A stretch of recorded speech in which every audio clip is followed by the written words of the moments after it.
That night, the moon seemed smaller. Not because the sky had changed, the sky was the same as always, but because when guilt is born, everything around it shrinks, even the light. The dirt road that cut through the countryside was empty. No cars, no houses nearby. Only tall trees, cold wind, and the dry sound of tires crushing gravel. Inside the car, the silence was so heavy it felt physical. In the back seat, Livia breathed slowly. She didn't know where she was. She didn't know why her sister had been driving for so long. Even so, she tried not to complain. Livia was 12 years old, but she had learned early that complaining was dangerous when life was fragile. And their lives, at that moment, always felt fragile. Behind the wheel, Camila, the older sister, held the steering wheel tightly, eyes fixed on the road. Her face was stiff, but her hand trembled slightly. She tried to keep control, as if control could change what had already been decided. In the passenger seat, the mother, Helena, sat with her hands clasped in her lap, staring into nothing. She wasn't crying, she wasn't moving. It was as if she had shut her body down to endure what was coming. The family had no money left. That was how everything began, and how everything ended. Back in town, the father Geraldo had left the house earlier and said he would fix everything. That was what he said when there was no solution at all. When desperation turned into command, Camila remembered exactly what he had said before closing the door. We're not going to starve because of a sick child. The word sick was chosen carefully. It made things easier. If Livia was sick, then what they were about to do felt less monstrous. Livia wasn't sick. She was just weak, thin, too small for her age, and expensive. She cost exams, she cost medicine, she cost missed workdays, she cost everything the family no longer had. And when hunger entered through the front door, compassion slipped out the back, Camila pressed the brakes. The car stopped in an even darker stretch where vegetation swallowed the road. There was a clearing to the left, hidden behind bushes. "We're here," Camila said without looking back. Livia leaned forward. "Here," where the mother didn't answer. Camila opened the door and stepped out. Cold air rushed inside like an icy hand. Livia looked at her mother. "Mom." Helena finally moved, as if waking from a trance. She turned to her daughter with a strange expression, a mix of love and terror. "Come with me, sweetheart," she said weakly, as if each word cost her something. Livia's heart raced.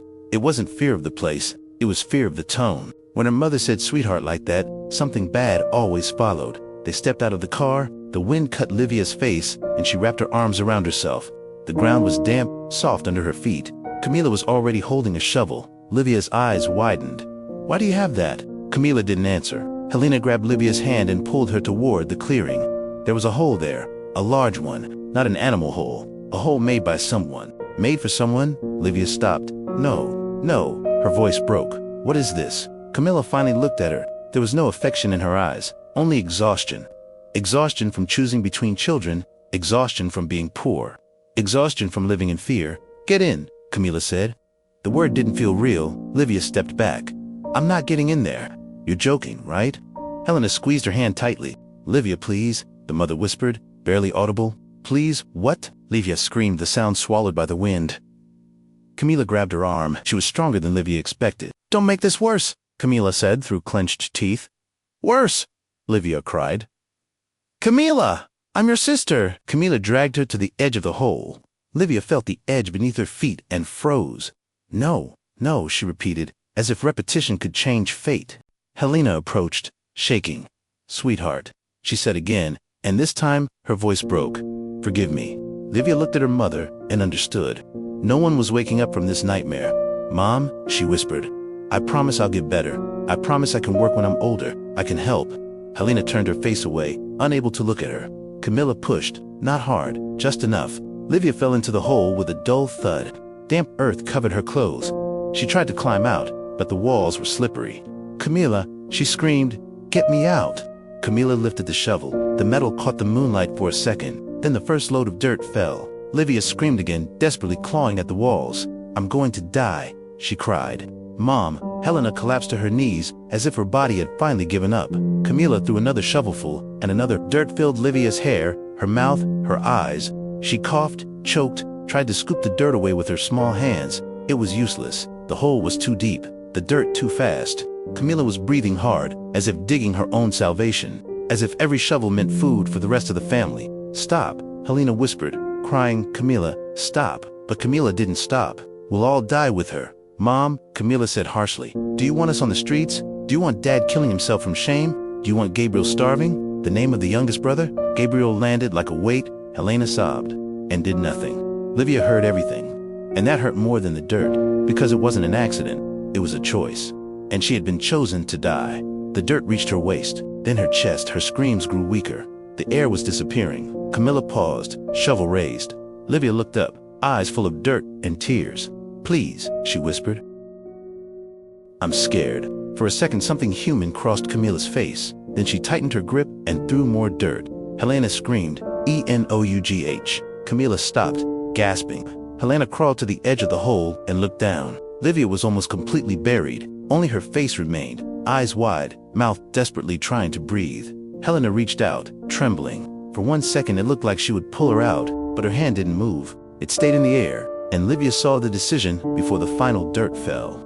The last shovel came down. Livia's face disappeared. Silence followed, a silence so deep it felt like the wind stopped too. Helena collapsed, crying as if her soul had been torn out.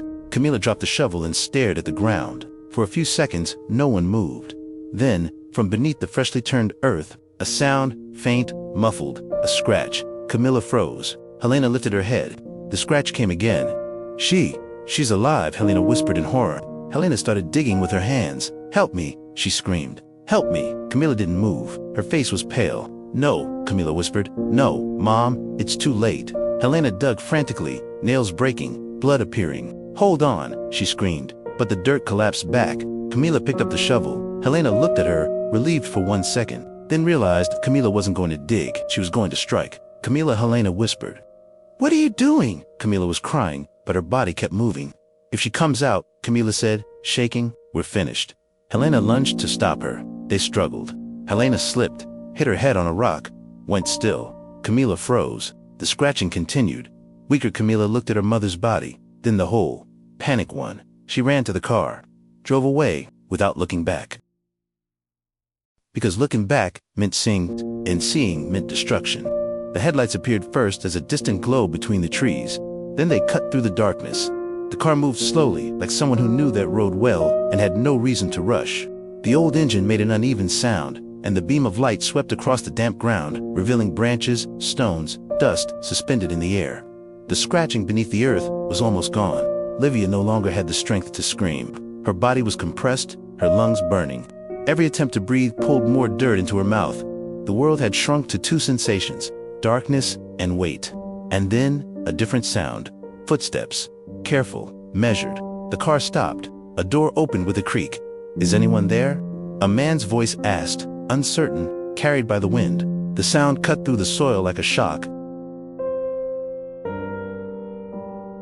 Livia opened her mouth, but only a weak moan escaped, a sound so small it seemed impossible anyone could hear it. But the man did. His name was Miguel. He was in his early 40s, wearing simple clothes, boots stained with mud.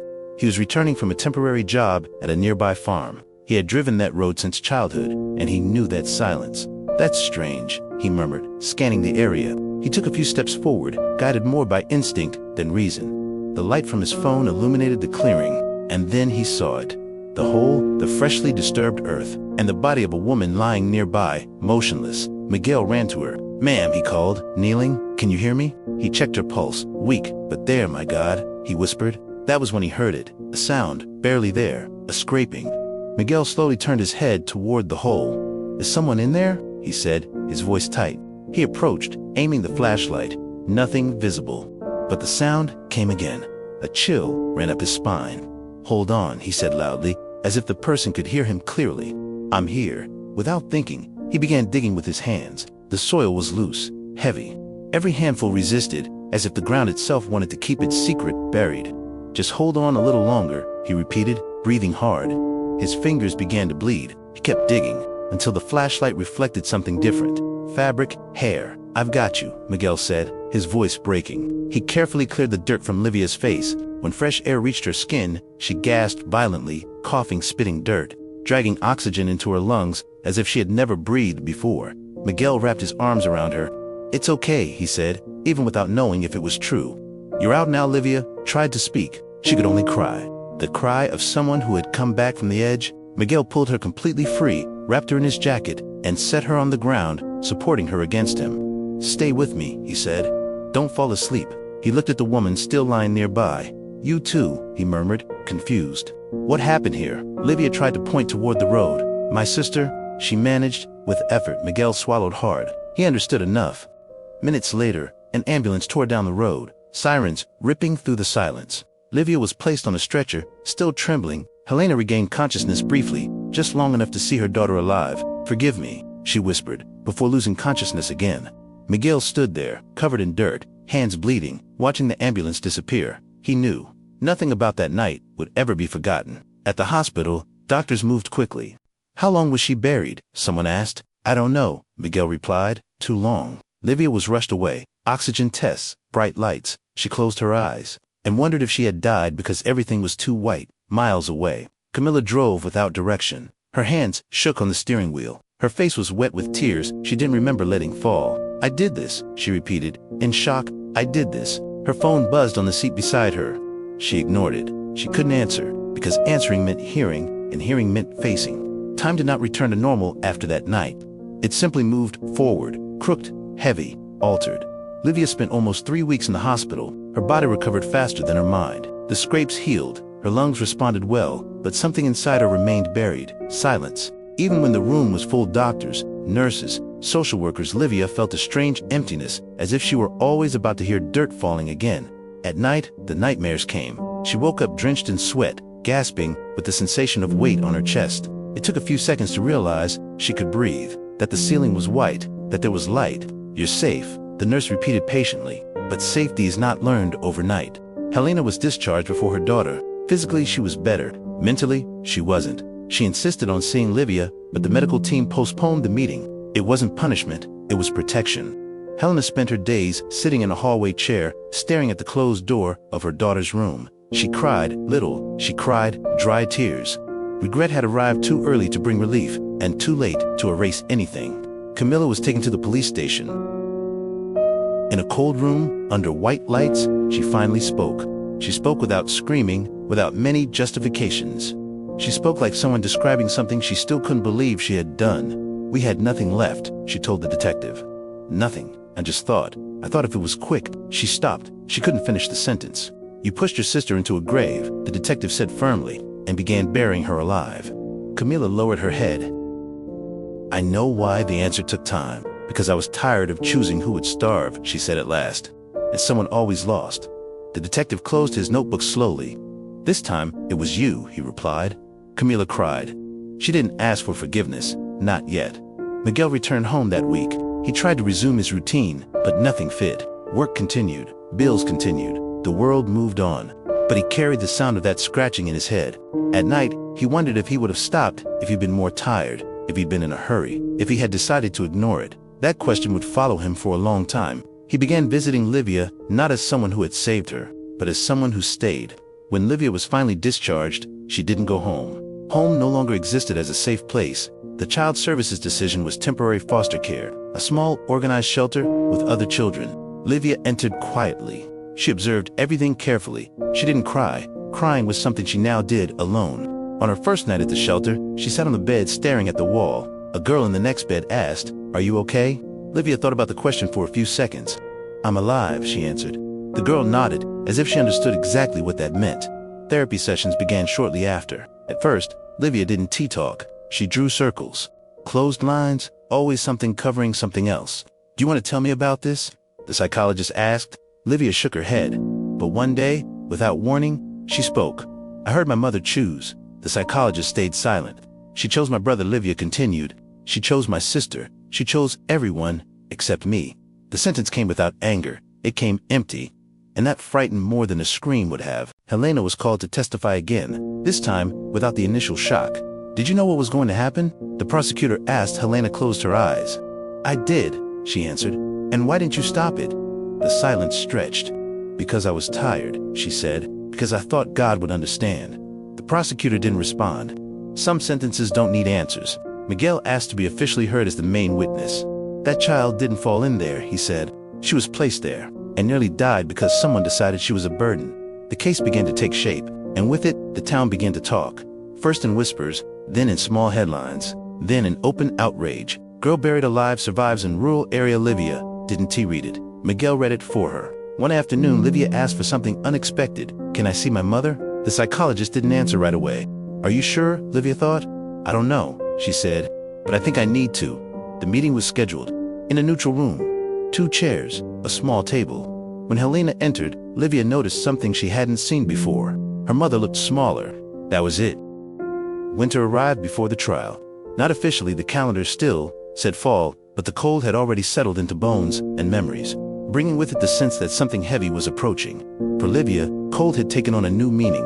It wasn't just temperature anymore, it was memory. She felt cold even when the heater was on. The cold of the earth, the months leading up to the trial, were marked by a routine that tried to look normal. School in the morning, therapy sessions in the afternoon, early dinner, lights out at 10, but nothing was truly ordinary. The other children at the shelter knew who she was, not because she had told them, but because adults whisper, forgetting that children hear. "It's that girl, the one from the road, the one who almost died." Livia pretended not to hear, but she did. At school, teachers were overly kind. Classmates avoided direct questions, but their looks spoke for them. Some were curious, others were afraid, as if what had happened to her could spread. One day, during science class, the teacher talked about soil, layers of earth pressure, excavations. Livia's heart raced. The room began to spin. She raised her hand. "May I go to the bathroom?" The teacher nodded immediately. In the hallway, Livia pressed her forehead against the cold wall and breathed deeply. She counted to 10, then to 20. "Are you okay?" A school staff member asked. "I'm fine," she answered automatically. She wasn't, but she was learning how to survive quietly. Miguel remained present, never intrusive, never demanding. He showed up on Saturdays, sometimes with a book, sometimes just to sit on the courtyard bench and talk about small things. "When I was a kid," he said once, "I thought adults knew everything." Livia smiled faintly. "And now?" "Now, I know adults make mistakes, just with more confidence." She laughed, a short laugh, but real. Miguel kept that sound like a treasure. The state's attorney visited the shelter to prepare Livia for testimony. "You don't have to say anything you don't want to," he told her, "but your voice matters." Livia nodded. "Will they be there?" she asked. "Your sister and your mother?" "Yes." The word sister still felt strange, as if Camila no longer occupied that place. "And if I freeze?" Livia asked. "Then we wait." The attorney replied, "Time belongs to you now." That idea stayed with her. For the first time, someone said time was hers. Helena awaited trial out on provisional release. Camila did not. Pretrial detention was ordered for attempted murder. Helena visited Livia at the shelter under supervision. She always brought something small, fruit, a notebook, a sweater. She never tried to touch her. "I know you don't trust me," Helena said one day. Livia didn't respond. "But I'm here," Helena continued. "Even if you never forgive me." Livia took a breath. "I don't know if I can call you Mom yet," she said carefully. Helena nodded, as if she had expected it. "I accept that," she replied. Acceptance hurt more than a fight would have. The day of the trial arrived. The courthouse was full. Cameras outside, reporters, onlookers. Livia entered through a side door, accompanied by the psychologist and the attorney. Her heart pounded, but her posture stayed upright. She saw Camila seated at the defense table. Her sister looked different, thinner, deep circles under her eyes, hair tied back carelessly. When Camila saw Livia, her eyes filled with tears instantly. She tried to speak. Livia looked away. Helena sat behind them. When her eyes met Livia's, she pressed a hand to her chest. Livia felt something tighten inside, but she didn't look away. The judge called the case. The words echoed through the room. Attempted homicide, domestic violence, complicity. Livia was called to testify. She walked to the stand, legs weak, but steady enough. She swore to tell the truth. And then she spoke. She spoke of the road, the car, the shovel, the dirt. She spoke without shouting, without dramatizing. The naked truth was enough. When she finished, the room was silent. The judge thanked her. Camila cried openly now, covering her face. Helena trembled. Livia returned to her seat and breathed deeply. She had done it. She had spoken. Outside, Miguel was waiting. "You were very brave," he said. Livia shook her head. "I just told it," she replied. "They're the ones who decide." Miguel smiled softly. "Sometimes, telling it is the hardest part." The trial did not end that day, but something had been sealed. Not only a future sentence, but an irreversible shift. Livia was no longer the girl in the grave. She was the girl who survived. The word forgiveness began to appear in Livia's life before she was ready to hear it. It surfaced in whispered conversations between adults, in looks filled with expectation, in sentences that started and were never finished. Maybe, with time, perhaps one day, "You're so strong, Livia," She learned quickly that strong often meant convenient.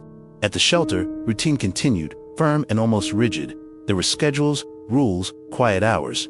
But there was also something new, predictability. And for Olivia, predictability was a strange kind of comfort.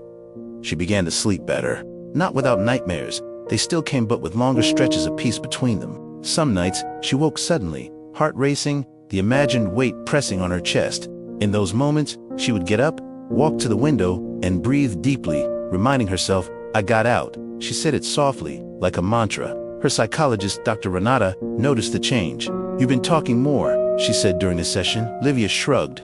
"Talking is less tiring than holding everything in." Renata smiled, but she knew that kind of maturity came from pain. "And your family?" she asked, gently. Olivia was quiet for a few seconds. "I think about them," she said. "But thinking isn't the same as wanting to go back." Renata nodded.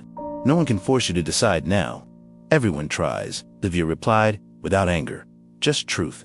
The verdict came weeks later. Camila was convicted. Attempted murder was confirmed. The cruelty of the act, the premeditation, the abandonment afterward, everything weighed heavily.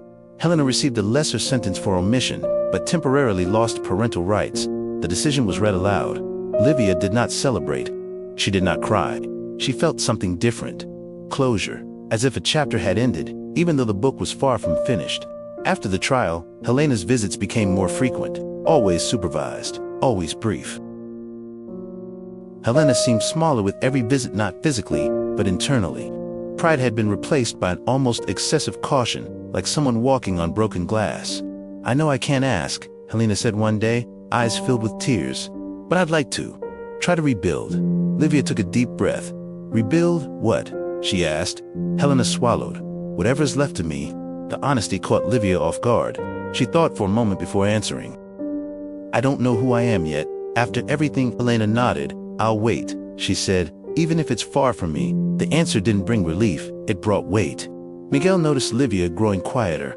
"Want to take a walk?" he asked one Saturday afternoon. They walked to a small park, old trees and worn concrete benches. Children played in the distance. "Everyone talks about forgiveness," Olivia said suddenly. Miguel waited. "Like it's an obligation," she continued. "Like I have to forgive to prove I survived." Miguel sat down. "Forgiveness isn't proof," he said. "It's a choice. And it's not always the right choice." Right now, Olivia looked at him. "Would you forgive?" Miguel thought before answering. "I don't know," he said honestly. "But I know no one has the right to rush you." Something eased in Olivia's chest. At her new school where she was transferred after the trial, no one knew her past. She was just Olivia, and that was freeing. She made a friend, Sarah, who loved drawing and talked too much. They began sitting together. "You're quiet," Sarah said one day. "I observe." Olivia replied. "Then observe this," Sarah said, sliding a drawing toward her.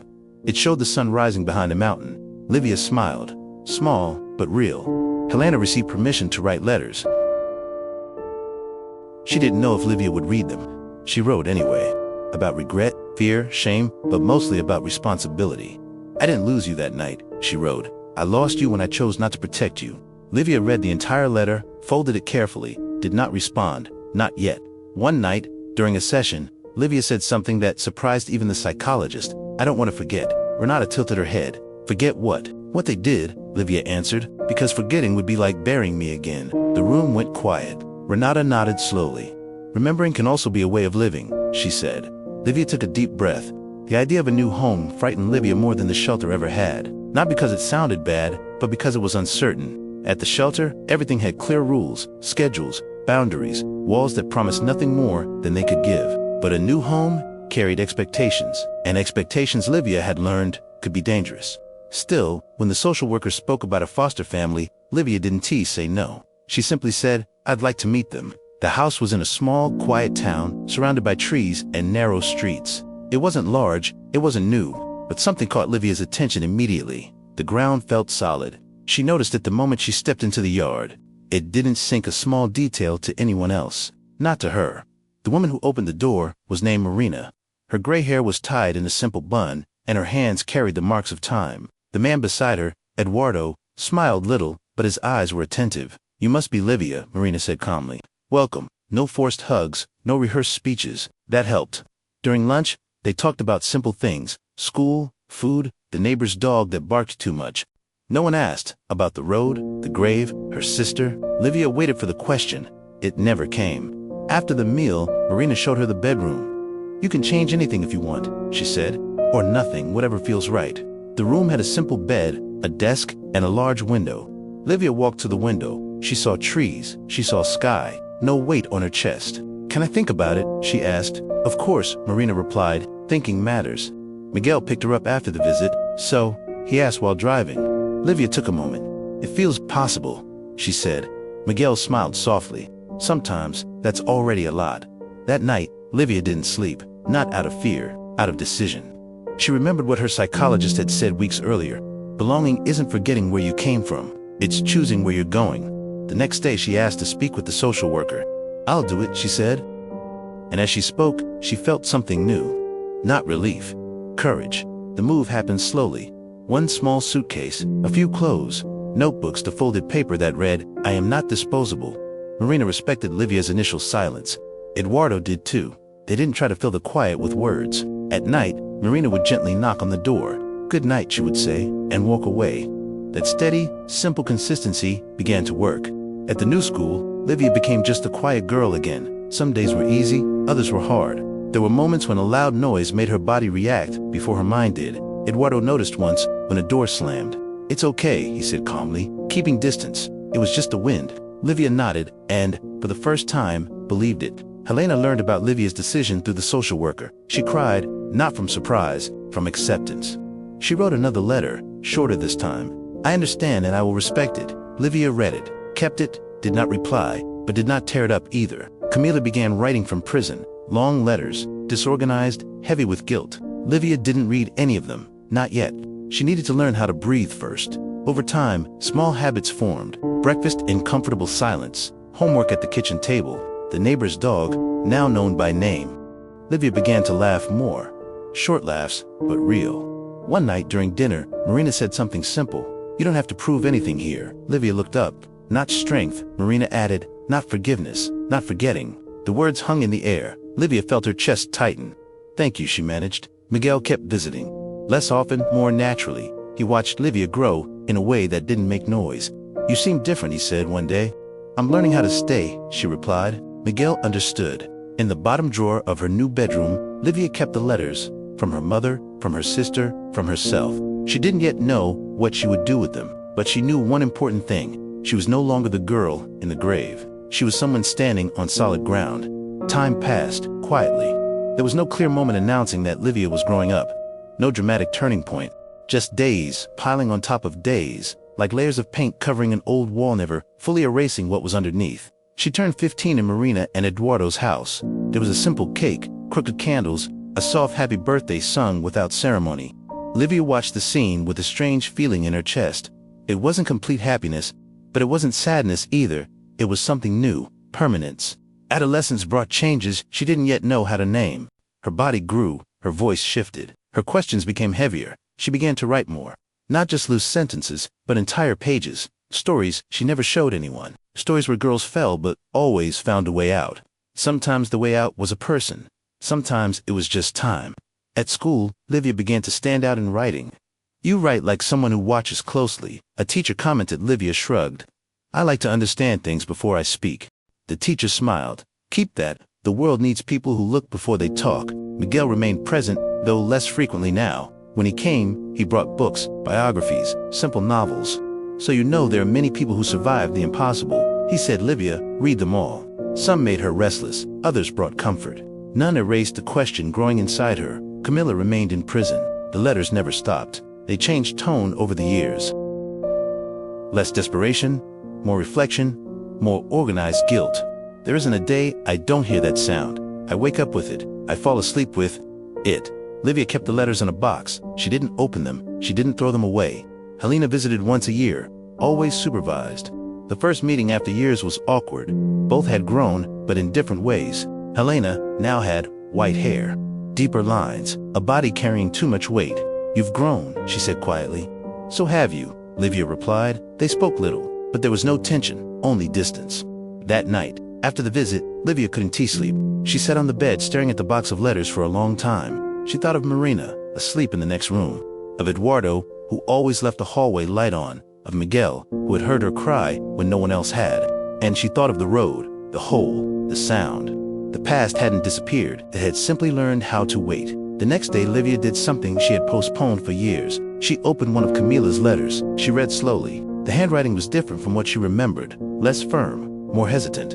Camila wrote about guilt, nightmares, how time in prison stretched days until they became unbearable. But one sentence stopped Livia cold. I don't expect forgiveness. I just want you to know that I know exactly what I did. Livia folded the letter. She didn't cry, but her chest tightened. That same year, the history assignment asked students to interview someone about a defining life event. Livia didn't know what to do until she brought the paper to Miguel. Can I interview you? She asked. Miguel looked surprised. Me, you were there, she said. When everything started to change, Miguel agreed. During the interview, he talked about the road, the sound, the decision to stop. I could have driven on, he said.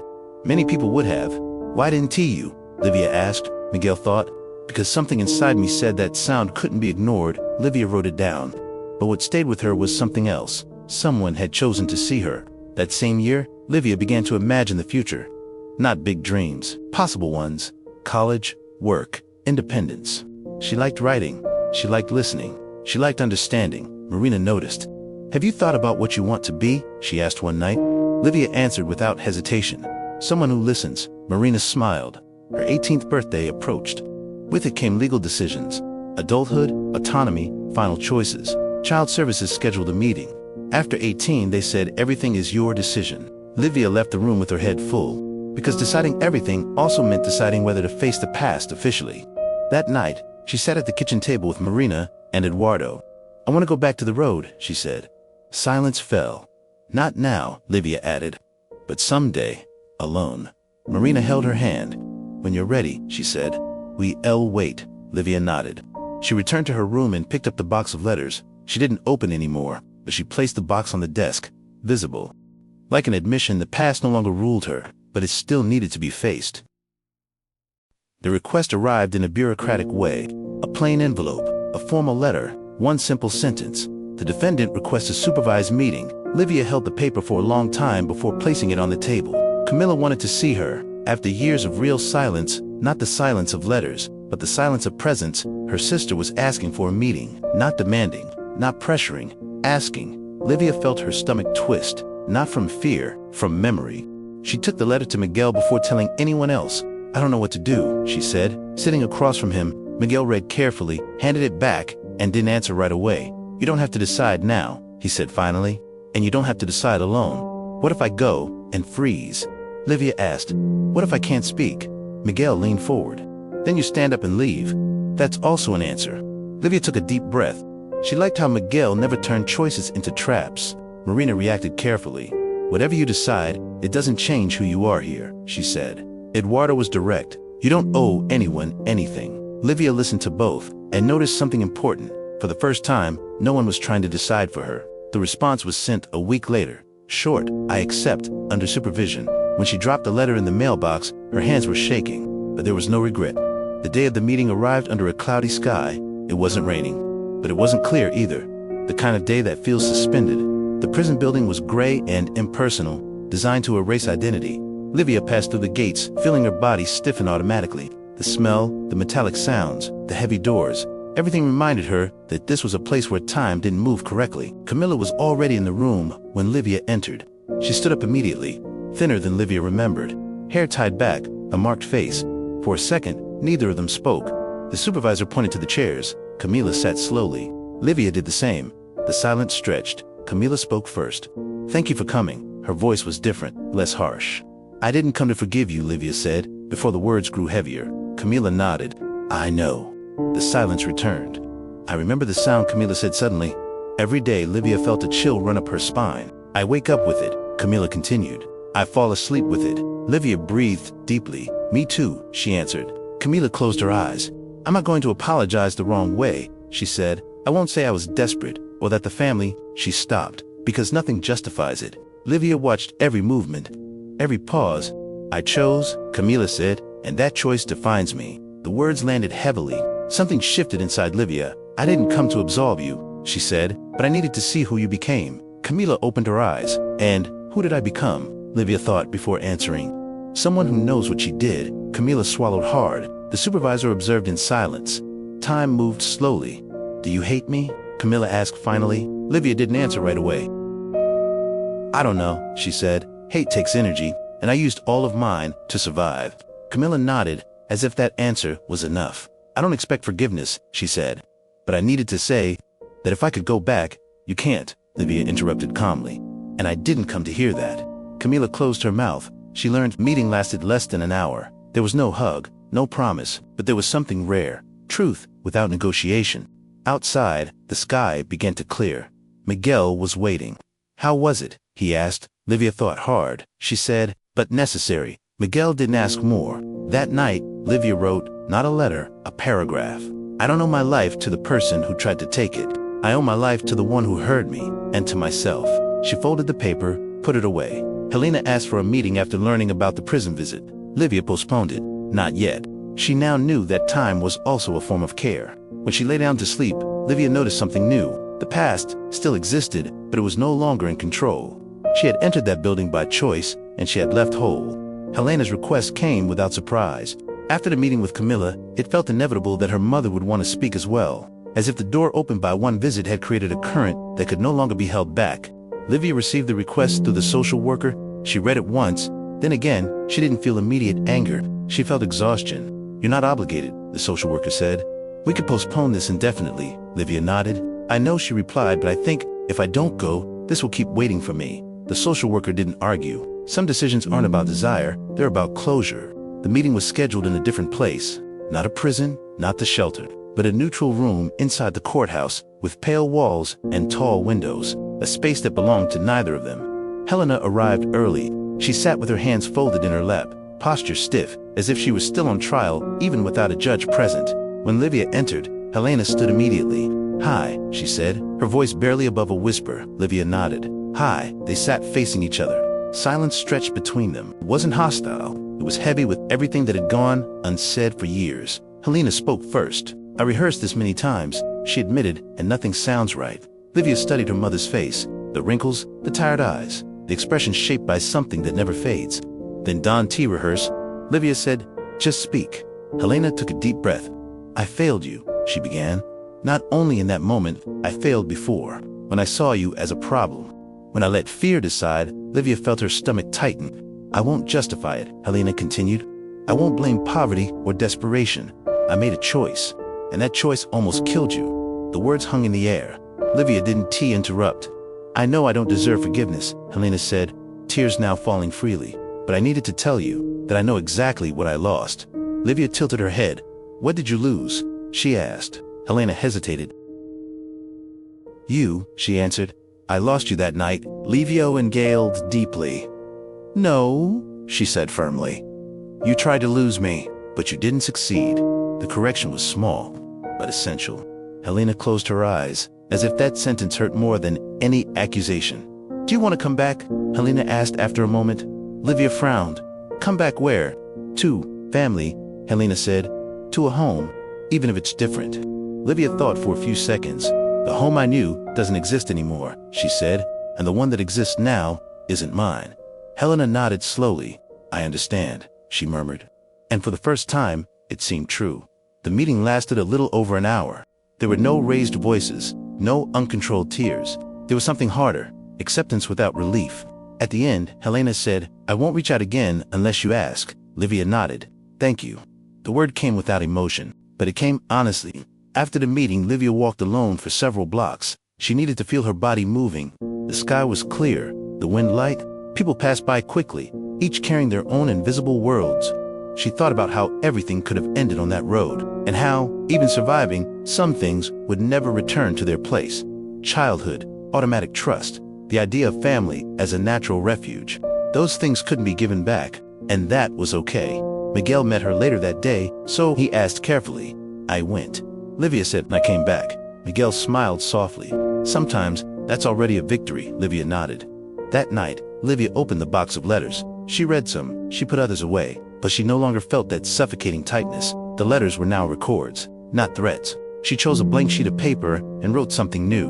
Not for her mother, not for her sister. For herself, "I don't need to return the past. I need to decide what to do with what's left." She folded the paper, placed it in the box, closed it. The following months brought quiet changes. Livia began volunteering in a support project for children in foster care. She didn't tell her story, she just listened. She discovered that listening was also a way of giving back something she had received.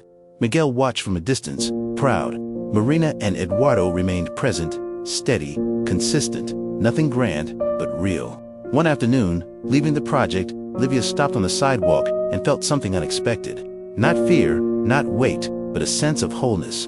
For the first time, her life was no longer being defined by a single event. She was more than the girl from the road, more than the survivor. She was someone in the process of becoming. For a long time, Livia believed her story needed to remain silent, not out of shame, but out of protection. Silence was a way to keep control, to prevent the past from being used by others, distorted, turned into spectacle.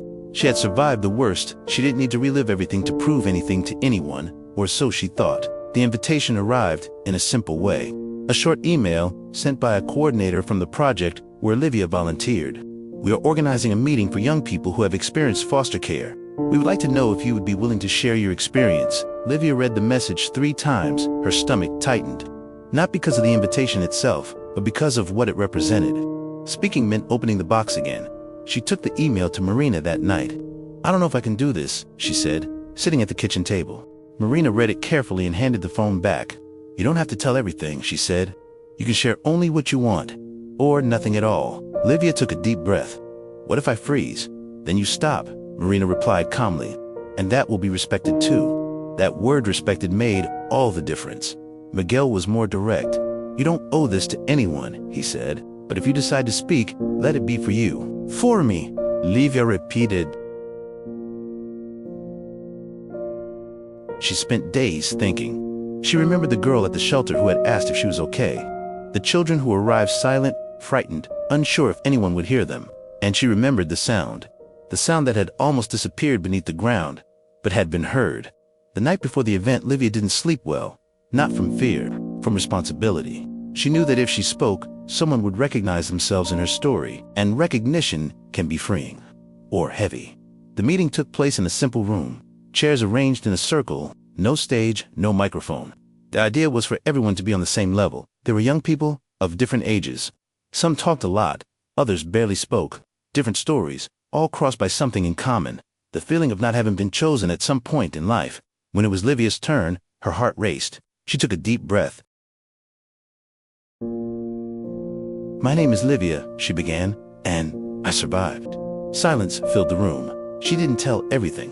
She didn't talk about the shovel. She didn't describe the hole. She talked about the sound. "I learned that sometimes we don't need to scream loudly," she said. "We just need to keep making some sound, until someone hears it." Some people cried, others nodded. Livia felt something shift inside her. The sound that had once been a plea was now a voice. After the meeting, a girl approached her. "Thank you," she said. "I thought no one would ever understand." Livia held her hand for a moment. "I understand," and she realized that it no longer hurt. The project grew. More meetings followed, more invitations came, always small, always respectful. Livia learned to say yes, and also to say no. That freedom was new. Helena learned about the initiative through others. She didn't reach out. She respected the distance. Camila learned too. She wrote a short letter. "Hearing you reminds me every day of what I took, but also of what you built." Livia read it. She felt sadness, but not weight. Over time, Livia began studying psychology, not to save anyone, but to learn how to listen better. "Do you want to work with trauma?" a professor asked. "I want to work with people," Livia answered. He smiled. Miguel followed everything with quiet pride. "You turned the worst day of your life into a bridge," he said once. Livia thought about it. "It wasn't the day," she replied. "It was the sound." One evening, walking alone, Livia stopped when she heard something simple, a child calling their mother from across the street. The voice was clear, confident. Livia smiled, because now she knew not every sound needs to become a scream. Some just need space to exist. The road had not changed. Years passed, cities grew. People aged, but that particular stretch remained almost the same. The same long curve, the same tall trees, the same silence that seemed to swallow sound. Livia stopped the car a few meters before the clearing. She turned off the engine. She stayed there for a moment, hands resting on the steering wheel, feeling her heart beating hard. It wasn't pure fear. It was something more complex. It was conscious memory. She had chosen to be there. Miguel was beside her. He said nothing. He knew that moment didn't need words. Livia got out of the car first. The air was cold, but not sharp. The solid ground beneath her feet mattered even there. She walked slowly toward the clearing. The hole was gone. Time had leveled the earth. Grass had grown. Leaves covered what had once been a grave, but Livia knew exactly where it had been. Her body remembered. She stopped. She took a deep breath. She didn't feel panic. She felt sadness. And something harder to name, respect for herself. I thought it would hurt more, she said finally. Miguel nodded. Sometimes it hurts differently, he replied. Livia crouched and touched the ground with her fingertips. The earth was cold. Real. I thought I needed to come here to prove I had overcome it, she continued. But now I see I came to confirm that I survived. Miguel stayed silent. This was her place to speak. Livia closed her eyes.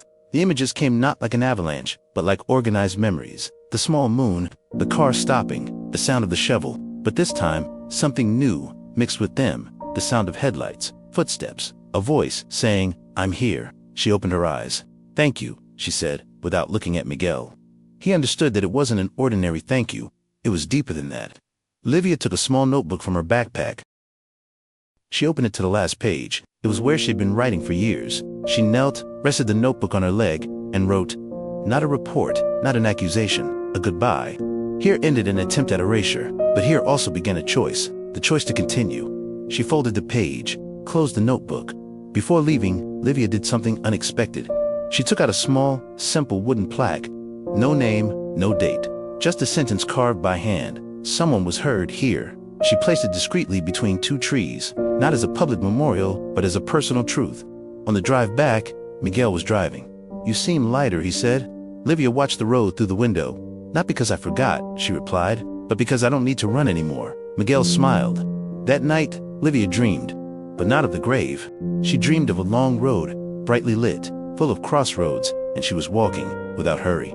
In the days that followed, something changed, not visibly, but internally. Livia began to speak with more firmness, to set boundaries, to take up space in conversations, in work, in relationships.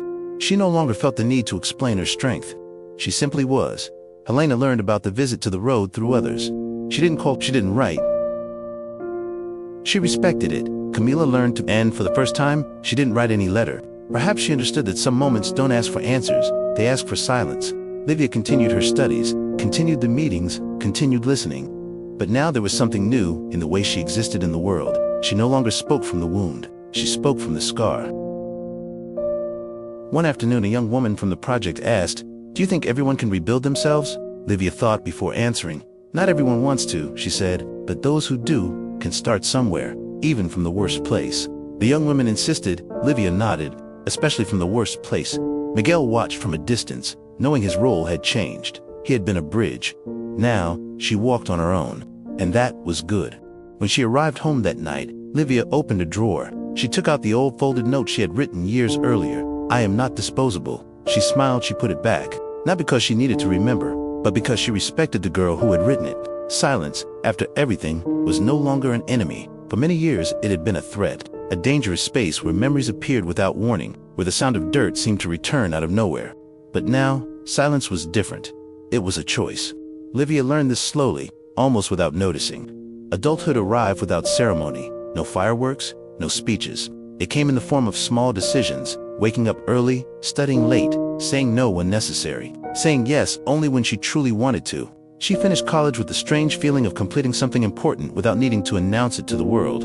It wasn't a loud victory, it was stability. Livia began working officially in psychological support services. Nothing glamorous, simple rooms, long conversations, respected silences. She didn't tell her story right away. She didn't need to. People felt it. You listened differently. A teenager once said. Livia smiled. "I learned by listening," she replied. Marina and Eduardo aged beside her, not as heroes but as presence. The kind of presence that doesn't fail on difficult days. "This house is yours," Marina always said, "even when you decide to leave." And that made all the difference. Miguel was still there. Now more distant physically, but constant in another way. They spoke less, but understood each other more. "You don't need me the way you once did," he said one day, smiling. "No," Livia answered, "but I'll never forget that you stopped." Miguel nodded. That was enough. Helena grew old in silence. She served her social sentence, even without bars. She was never the same again. She never tried to be. Sometimes she wrote, sometimes she didn't tea. Livia replied, rarely, not as punishment, as a boundary. Camila served her full sentence. She left different from how she entered, not better, not worse, more aware. Years later, she wrote one final letter, short. I accept the place I occupy in your story. Even if it is only as a warning, Livia read it. She kept it. She didn't reply, and that, too, was an answer. One afternoon, already an adult, Livia returned to the road alone. Not to relive it, to confirm it. The small wooden plaque was still there, worn by time. Someone was heard here. She touched the wood gently. She smiled, and she left. Without looking back, that night at home, Livia wrote once more, not to close cycles, but to open them. Surviving did not define me. Choosing to live, she folded the paper, placed it in the drawer, closed it. If someone asked who she was now, Livia knew how to answer. Not with the story of the road, not with the grave, not with the trial, but with something simpler and truer. She was someone who had almost been erased, and chose to remain.